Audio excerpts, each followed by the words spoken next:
Hey folks, David Stewart here. Today, Morrowind turns 20. That's right, it was released on May 1st, 2002, and today is May 1st, 2022.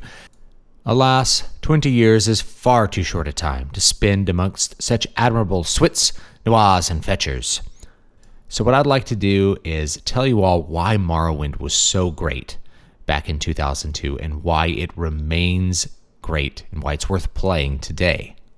So first of all, in 2002, this game felt real. Now, it didn't look real.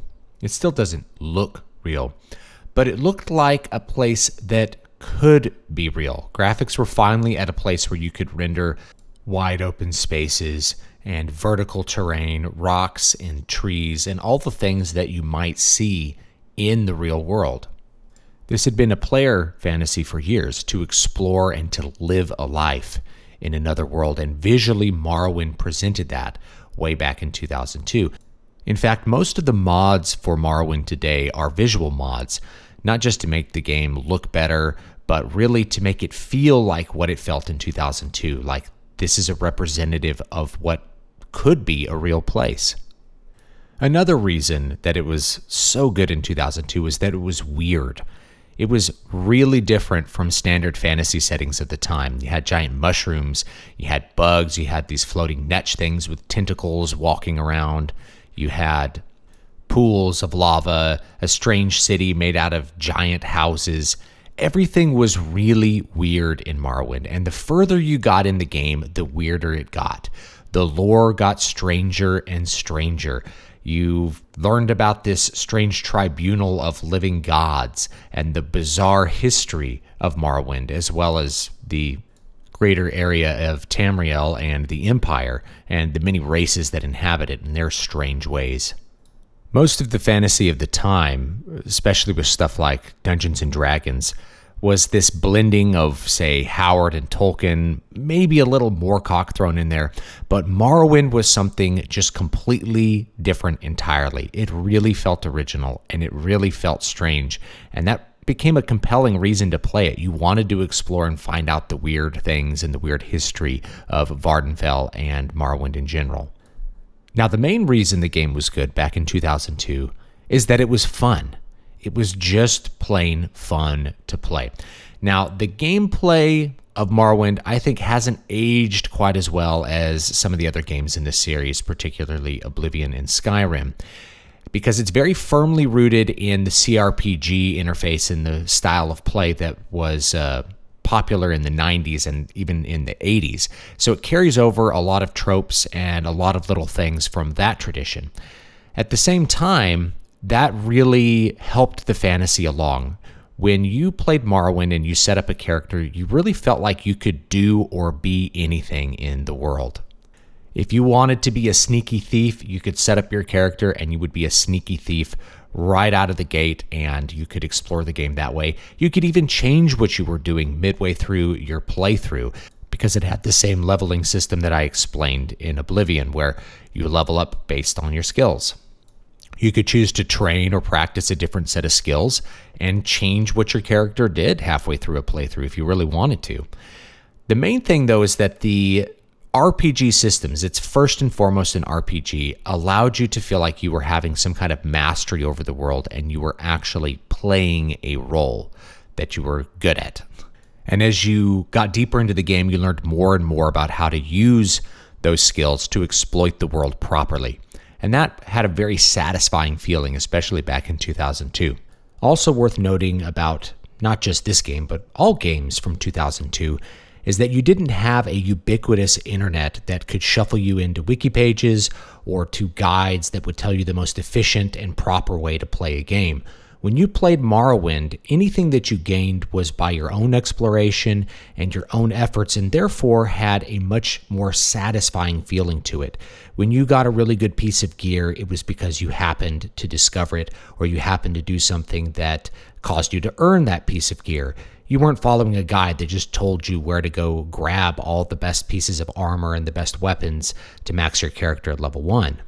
And so a big part of the appeal of Morrowind and the affectionate remembering of Morrowind for those of us who played it when it came out has to do with the way games were when it came out, the way the space was, and the way we interacted with the medium.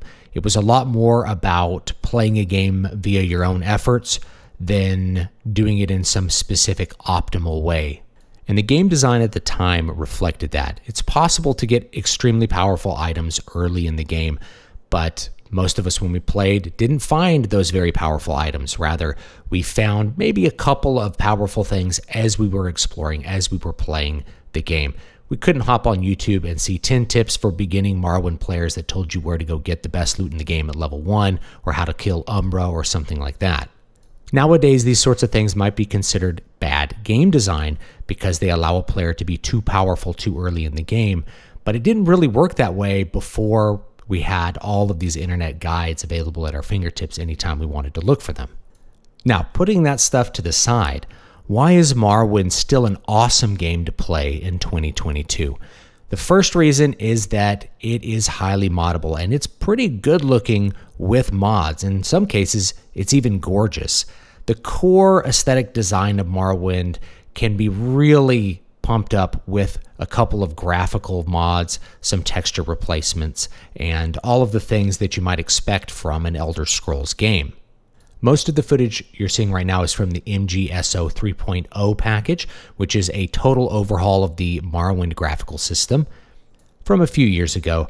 I think it looks pretty good, but you can also play with Open Morrowind, which is a 64-bit open source client that runs Morrowind and can do a whole bunch of extra things that the original client, which is most of what you're seeing, can't do. It can adjust the field of view, it can run a whole different set of mods, and it can run more efficiently through more different circumstances than heavily modding the original engine. But whichever way you want to go, the community has developed a ton of really good graphical mods and gameplay mods to let you play Morrowind in the way that really suits you in 2022. Though I will caution anyone that wants to pick up the game in 2022 to go light on gameplay altering mods. I think what gives Morrowind its charm is its RPG systems, is the gameplay of the game itself. Also, there is some debate as to whether somebody who's new to Morrowind should play it vanilla with the vanilla graphics, or if they should play it with some sort of graphical enhancement. My opinion, for what it's worth, is that you don't really lose anything by playing a modded version of Morrowind, by playing something where the graphics are really pumped up. In fact, I think it's closer to the experience of the original game as we felt about it back in 2002. So no, it doesn't look the same, but it feels closer to the ideal, and it feels closer to the experience of the original release of the game 20 years ago. I'm not going to wade too deep into talking about mods. I'll leave that for other YouTubers or maybe another video on this channel. But I will say that as of 2022, I think most people, if you're looking to mod it, you might want to look at Open Morrowind rather than the original client. Having tested out Open Morrowind with the same set of graphical mods that I have on my original client, I generally think it's a better system to build on. You can add or subtract mods without corrupting your save game data, which is a problem with the original client. Not only that, but you can run Open Morrowind on your phone, as I've demonstrated before on the channel, and there's even a VR version of it that you can use, and apparently a 2-player version, though I haven't tested those latter two. It's cool, though, that there's an option for that, so however you want to explore the game, you could probably find a client that will do it for you if it's based on the Open Morrowind platform. If you're playing on PC, I'd probably say the biggest benefit to Open Morrowind, besides, say, being able to run on Linux, is that it has a field of view slider and can render distant land without having to do any kind of extra stuff. That alone makes it a really good engine to use if you want to pump up the graphics on the game.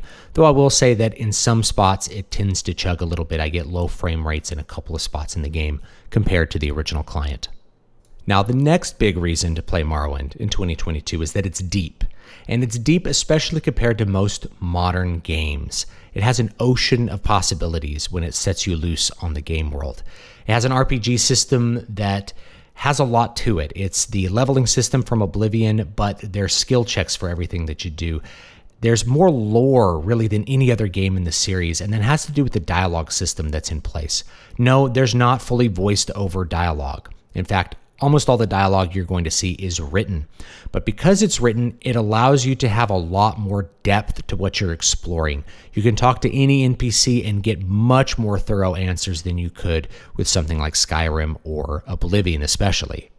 Now keep in mind that lots of NPCs will repeat things that other NPCs said about the same topic, but there is still a lot to explore. You can figure out the attitudes of dark elves towards other races.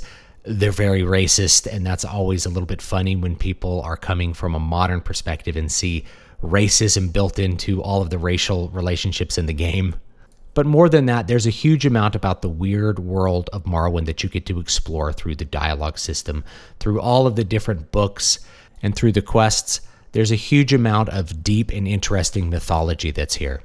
Apparently, Michael Kirkbride, who was one of the main writers for Morrowind, even though he no longer works on Elder Scrolls and still writes fiction having to do with Elder Scrolls, did a bunch of psychedelics to come up with the ideas that are in Morrowind. They're very weird and they're very outside the box. The Tribunal of Living Gods, some of whom are like half one race, half another, and by that I mean they're like literally split in half. This stuff is so weird and so different from anything else you get in even another Elder Scrolls game that it's worth checking out in 2022 if you've never done it. Yes, the visuals look dated, the NPCs don't walk around and sleep like they do in Oblivion, but it's that depth of the lore and the depth of the dialogue through the written conversation system that makes the people in it feel more real, makes the culture of Morrowind feel more real and more alien than most of the games that have followed it. Yet another reason to play it in 2022 is that it's very influential on the games that followed it. Just like how Oblivion had a tremendous impact on its generation, Morrowind really stands between two generations. It looks backwards at CRPGs of the past and looks forward to RPGs of the future. And that big impact that it made about a big open world that you can explore, that is the open world genre. So you're looking at the origins of some very popular genres that are still around today. And really, I think Morrowind is better than most of those open world games that have followed it. And that's because of the depth that I talked about. And the last reason to play Morrowind in 2022 is that it is still lots of fun. The RPG systems are fun to mess with. The characters are fun to play around with. You can break the game in all kinds of bizarre and fun and hilarious ways. There's so much you can do in the game, and there's so much fun you can have. I will say this, though. The game is not nearly as friendly to newbies as the games that followed it. The tutorial is extremely light. It basically teaches you how to pick up a weapon and equip it, and how to pick a lock. That's the extent of your tutorial there. And this is after you pick your classes and your skills.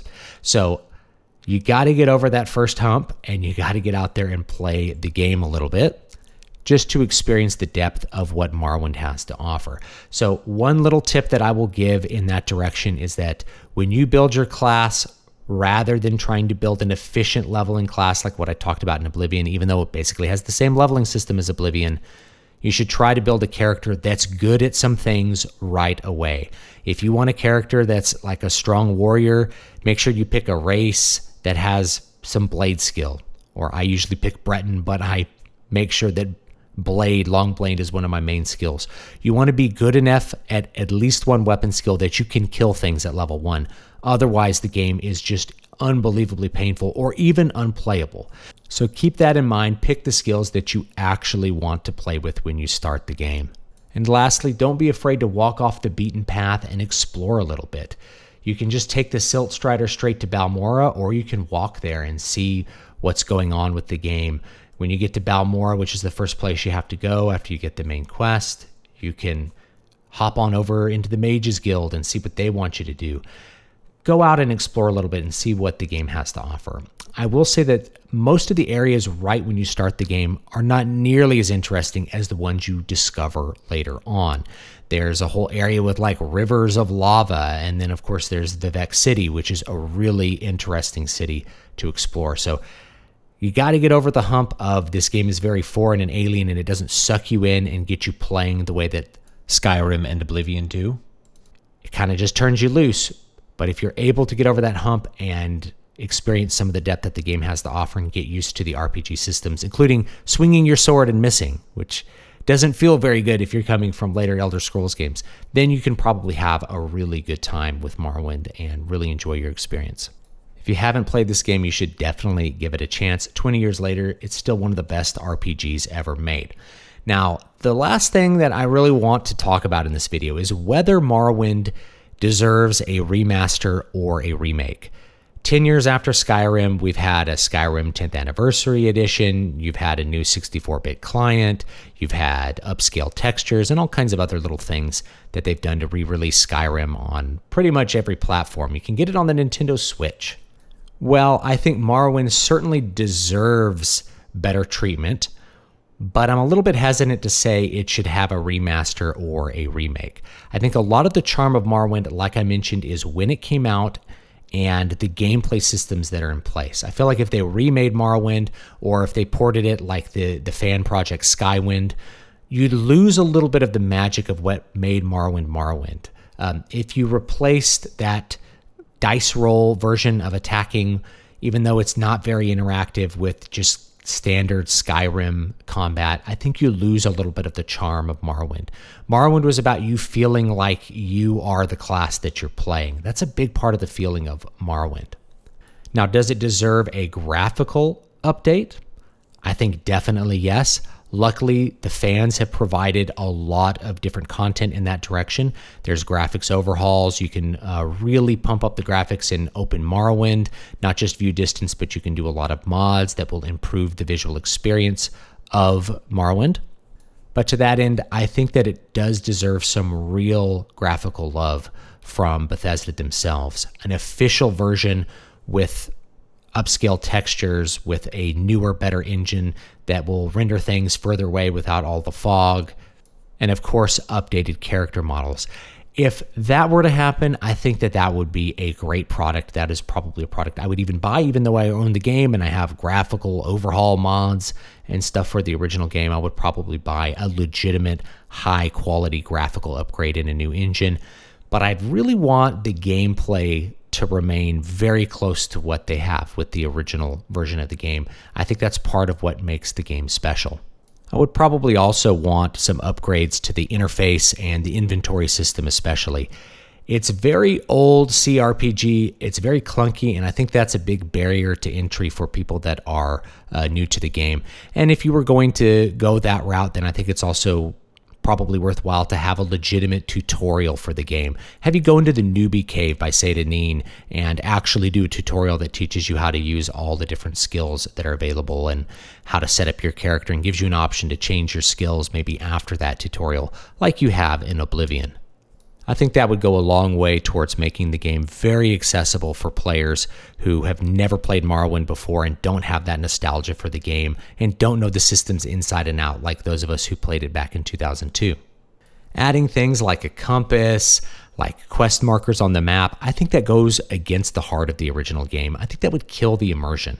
I had a great time playing Morrowind the other day when the internet was off and I had no way to look up any of the stuff that I couldn't remember from back in the day. I just had to explore again. I had to go figure it out. I had to read the quest text carefully. I had to look at the signs as I was exploring around in order to find where I was going. It's a really rich experience when you can do that.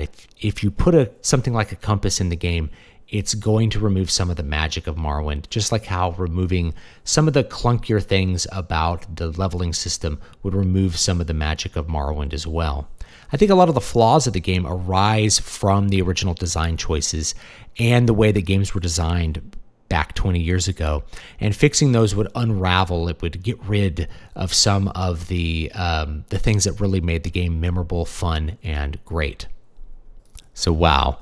20 years of Morrowind, 20 years of greatness, 20 years of playing this game, of learning new things that I didn't know the first couple playthroughs. I still find new things when I play the game. There are mods like Tamriel Rebuilt that add new lands to the game, new content to play with the same Morrowind systems and the same feeling to the original design of Morrowind. It's been a wild 20 years, and it'll be interesting to see how well this game holds up in the future. I got a feeling that it's pretty lindy. I think people are going to be playing this game 10 years from now, just like they're playing it in 2022. And I think it'll probably still be worth playing in the future as well. So that's it. Thanks for watching. 20-minute video on 20 years of Morrowind. New books are linked down below in the description. Of course, you can jump on my mailing list at dvspress.com/list and check out all my fantasy books at dvspress.com. Thanks so much, guys, and have a great, great day.